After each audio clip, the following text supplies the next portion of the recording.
What I want to talk about is an issue that I have been running into more and more as time goes by, and I'm starting to realize what it actually is. And when we go to implement systems, our systems into the practices, implement billing precision powered by Vericle into a practice, what we notice is the practices that are on board 100% get the job done and actually have amazing results. The practices that do not have the staff on board 100%, basically, can in some cases have really poor results, although even in some cases, those practices still get pretty good results. But again, what I've noticed is that the biggest practices, the practices that see 1,000 a week, 2,000 a week, whatever it may be, and again, that's not to say that that's the way to practice, but we can all agree, I think, that a practice that size, that volume, they're doing something that's organized, and they a practice that size has to have a staff and a team that's working together. Um, you wind up with a staff that feels like they are in charge, and at that point they're running you. They're running your office. And so what happens is with any system that you put into an office, you're going to get pushback because if you're paying staff a salary or hourly, all they see when you're putting a new system in is more work. They don't care if it's going to make you more profitable. They don't care if it's going to make things easier. All they see is a mountain to climb over, and as soon as they hit any kind of resistance, they are ready to, get rid of that system. And so what you wind up with is with a system like ours, which will give you more control than any other system there is out on the market to run your practice and actually give you more accountability for your staff than any other system on the market, is a practice and a staff that basically gets rid of a system because of the difficulty in implementing it. And in some cases, not only the difficulty in implementing it, but the accountability that they know will come with the implementation. So I think doctors, you just need to be very careful. If you're a practice owner and you're not a doctor for some reason, you just need to be very, very careful about whether or not how involved you get into the implementation of a practice management system. And they just need to know. I've seen it time and time again. Again, big practice. You go in, doctor says, we're implementing this. There is no ifs, ands, or but about it. I looked at this system. It's the best thing for us. It's going to make us more efficient, more profitable.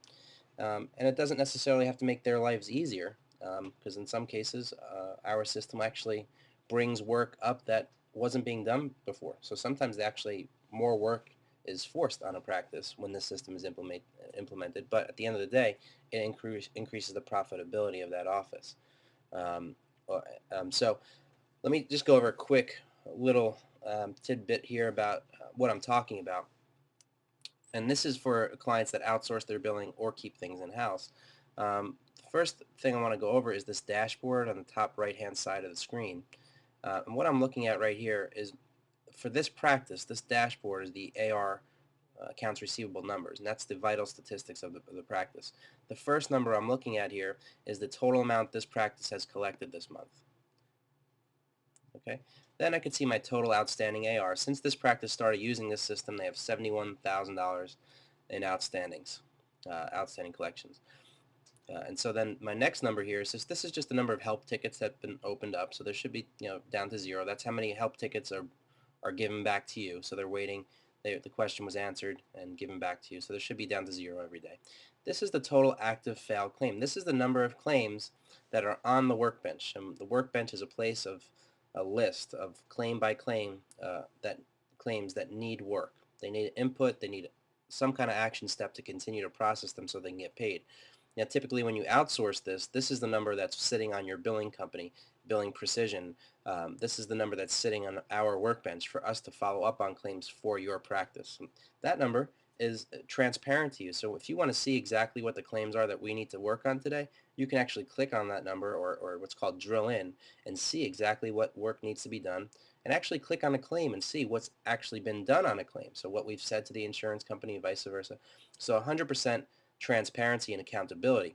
Now, if you're doing your own billing, you also have that number, doctors. So how much control does that give you that whether you're outsourcing it or you're keeping it in-house, how much work needs to be done today. And if that work is not done at the end of the day, that number is not zero, in other words, you know that your staff is not keeping up, or they're just not doing their job for some reason. So again, when a practice is going to implement this, and maybe an office manager or CA sees this, this is not always a statistic that they want to see or that they're excited about implementing. Full accountability is not something that every staff member wants to hear about. Now, this is the total number. This is the backlog. This includes claims that are actually on the workbench.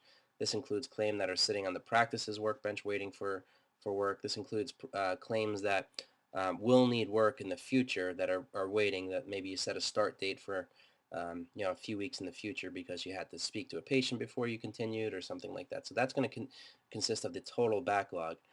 So again, your staff could push off some claims, and maybe your active failed looks like it's zero every day.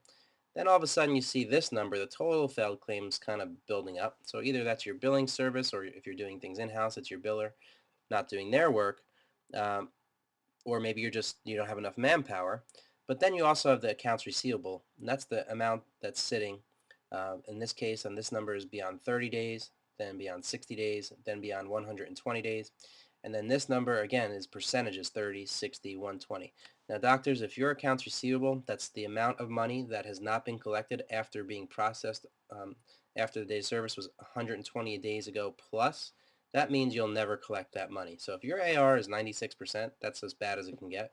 You know that your staff is not getting things done. And actually, when it hits 17.7%, that's the national average, um, you should already be asking questions. Actually, even before that, with the level of control. So 17.7% is the national average for accounts receivable over 120 days. And that should be your metric. So you have numbers on a dashboard, you have accountability to a process, and you have control. And you don't have to sit and go into the billing office to look at this every single day and sort through paper files and claims. So again, when implementing a system into an office, it's not always going to be in your best interest. Actually, I don't think ever going to be in your best interest to just kind of shovel off that work and say, hey, staff, go and take and run that. Go and take it and run with it for me. Just go find a system and get it implemented and just let me know what I have to do. Because more often than not, you're going to wind up with a system that's good for the staff, not necessarily good for your profitability.